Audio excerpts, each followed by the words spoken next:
Riding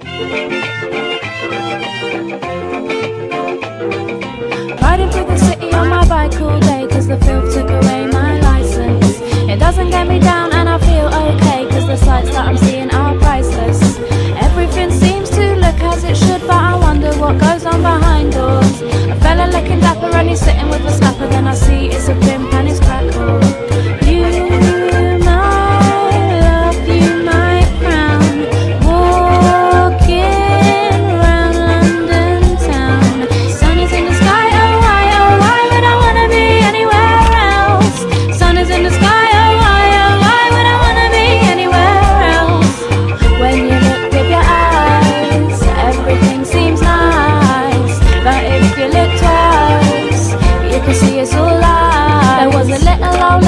Walking down the road, she was struggling with bags from Tesco. There were people from the city having lunch in the park, I believe that it's called al fresco. Then a kid came along to offer a hand, but before she had time to accept it, hits her over the head, doesn't care if she's dead, 'cause